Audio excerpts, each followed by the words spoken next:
రిజర్వేషన్కి సంబంధించినటువంటి బిల్లుని సంబంధించినటువంటి దానిపైన చర్చ జరగడం జరిగింది. దానికి సంబంధించి ఏపీ అసెంబ్లీ కూడా ఆమోదించుకోవడం జరిగింది. మనతో పాటు గౌతు శిరీష ఉన్నారు, మాట్లాడదు. ఎట్లా చూడొచ్చు మేడం, రూరల్లో కానీ అర్బన్లో కానీ ఈ బీసీ రిజర్వేషన్లకు సంబంధించి ఇంప్లిమెంటేషన్కి ముందుకు వెళ్తున్నటువంటి పరిస్థితులు ఎట్లా చూస్తారు? Already we are taken decision. Chandrababu Naidu garu ఒక మాట ఇచ్చారంటే చాలా ముందు చూపుతూ అది అమలు జరిగేలా జాగ్రత్తలు తీసుకొని ఇస్తారు. కానీ గత ప్రభుత్వం, వైసీపీ ప్రభుత్వం మాట ఒకటి చెప్పి 42% అని వాళ్ళు అనౌన్స్ చేసి దాన్ని కోర్టులోని కనీసం ఎవరో పిల్లేస్తే దాన్ని కనీసం హైకోర్టు, సుప్రీంకోర్టు కూడా వెళ్లకుండా గాలికి వదిలేశారు.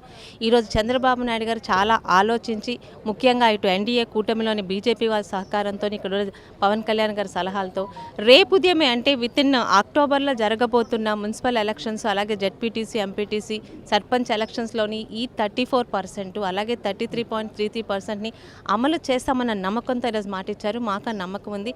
Without any disturbance we are going to implement this. గతంలో చూస్తే మహిళలకు సంబంధించినటువంటి రిజర్వేషన్కి సంబంధించి కూడా ఇంప్లిమెంటేషన్ చేస్తామనే విధంగా మీరు నిర్ణయం తీసుకోవడం జరిగింది. ఇప్పుడు బీసీలు మొత్తంగా ఎట్లా చూస్తారు? చంద్రబాబు నాయుడు గారు ఒక డెసిషన్ తీసుకున్నారంటే దానికి ఆయనతో పాటు కూటమిలో ఉన్న ప్రతి ఒక్కరు కమిట్మెంట్ అయ్యేలాగా ఆయన డెసిషన్ తీసుకుంటారు. ఇప్పటి వరకు చేస్తున్న ప్రతి హామీలు కూడా మాకు ఈరోజు కూటమి ప్రభుత్వంలో అలయన్స్ పార్టీలు మాకు సహకారం చేస్తున్నాయి.